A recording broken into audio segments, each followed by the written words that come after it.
ครอบครัวก็ใช้สบายดีท่านผู้ชมพ่อกับข้าพเจ้าขมุนแล้วก็ใส่คนเก่าคนเดิมเพิ่มเติมกับมาติดตามเบิ่งอัน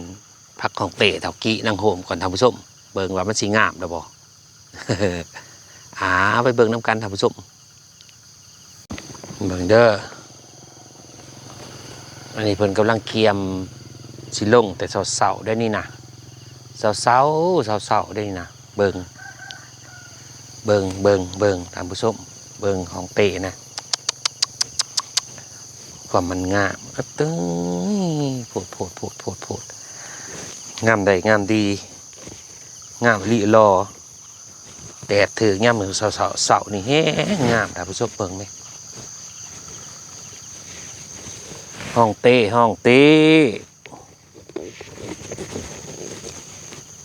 เบิ่งบรรยากาศตอนเสาเด้อท่านผู้ชมเบิ่งพัก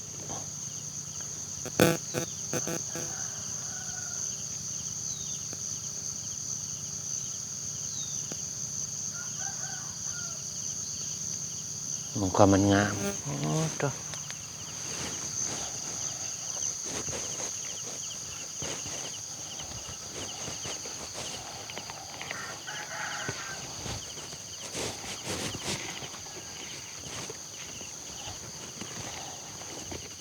โฮมกำลังกันโคตรพักอยู่ท่านผู้ชมตะกี้เกียมแปลงนาน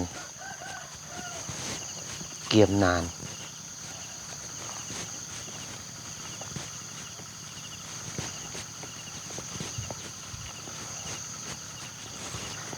พักกันลงมาแต่เสาเนี่ยเนี่ยโฮดจดจิเลวล่ะ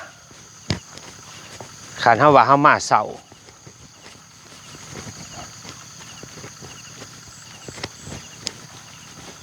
เบิกตัวนี้นะงามดีท่านผู้ชมเนี่ยงามแท้งามว่ะปอดเอาเทเอาว่ะบ่เปรี้ยวบ่แม่งเลย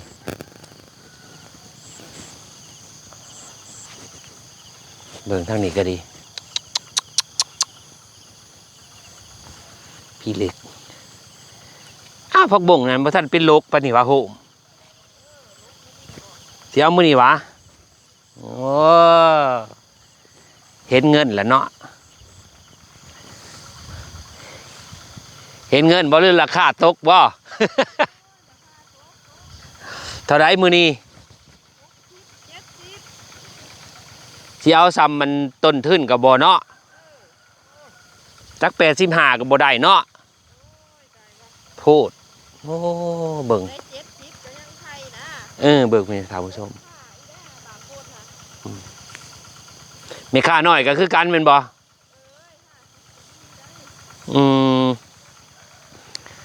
ปู้ของเตงวันนี้บงได้ดีท่านผู้ชมมองไหมบ่มีอันแปะมีเมี่ยงเลยเขาเริ่มเลยเด้พื้นฐานลวงก็ดีเมื่อแล้วว่าหันโฮมว่ะก็เรียกว่าเลี้ยวแหละ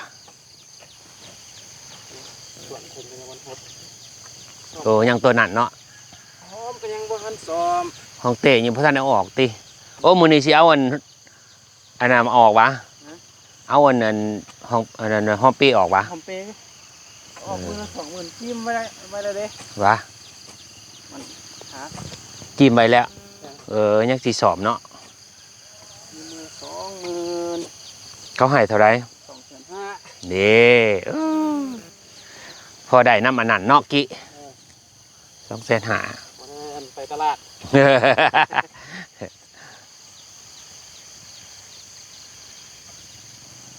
ตัวนี้เป็นหลอกกลุ่มเด้อท่านผู้ชมยังหลอกเทิงได้ห้องเตะหลอกเทิงลงก่อนหมูไปเบิ่งว่าสิงามสำใดเพิ่นนั้นเอาอันนี้ออกมานี่จีมพร้อมเปออกมานี่พูนกองจุนพูนอยู่พวกเบิ่งนี่นะพักบ่งเสียวออกมือแรงนะความมันงามโอ้เถอะงามใดงามดีโอ้ส่วนนั้นเอาออกแล้วเนาะ3-4 นาเนี่ยออกแล้วยังส่วนนี้เบิ่งความมันงาม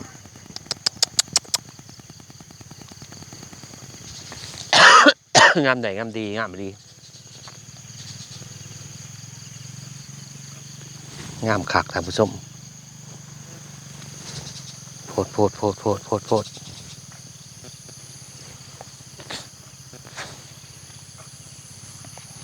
ถือแดดเนี่ยมือเสาแห้งามเบิ่งผ่านบรรยากาศตอนเสาๆท่านผู้ชมเบิ่งเด้อแต่ว่าถ่ายไปทางนั้นมันจะตอบแสงแล้วมันจะเหตุให้อันแสงมั่วๆท่านผู้ชมคาดว่าเฮาอันถ่ายมาทางนี้นี่มันจริงงามเบิ่งไหมเบิ่งเด้อข้าพเจ้าจะไปยืนพูดให้ท่านผู้ชมเบิ่งภาพตอนเสาๆนี่ท่านผู้ชมวิวกว้างๆเบิ่ง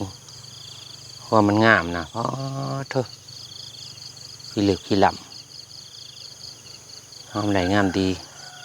งามอะไรหรอบรรยากาศตอนเช้าๆเด้อนี่เด้อท่านผู้ชมให้ท่านผู้ชมเบิ่ง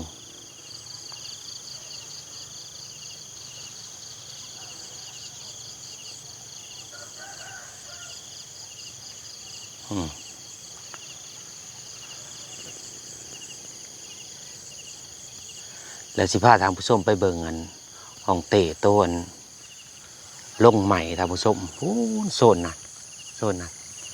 หาไปเบิ่งน้ำกันท่านผู้ชมทูนเห็นบ่เขียวทุ่มอยู่พุ่นนะ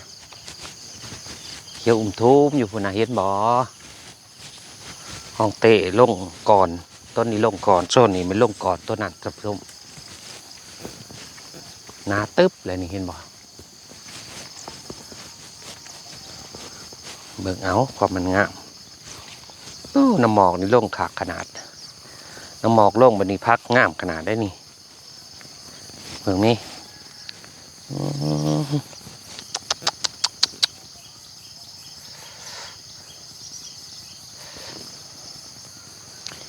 อีกจักมือโหมเอาออกได้นี่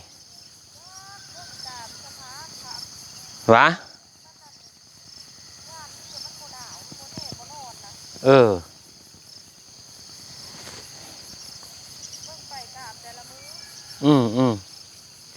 แต่ว่าขั้นนั้นขั้นตัดกับตัดได้อยู่นี่เนาะ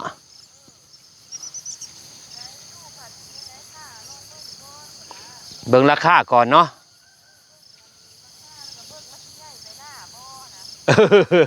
โอ้บนน้ำหมอกลงไปสิให้งามเลยโฮมเออ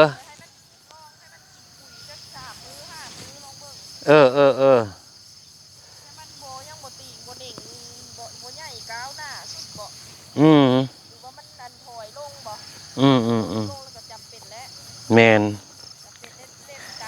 หอยอายุเพิ่นตัดเพิ่นกับบไดขึ้นได้เนาะกะชีประมาณนี้แหละเนาะท่านผู้ชมขอบใจท่านผู้ชมที่ติดตามตั้งแต่ต้นจนจบสวยเป็นกำลังใจแก่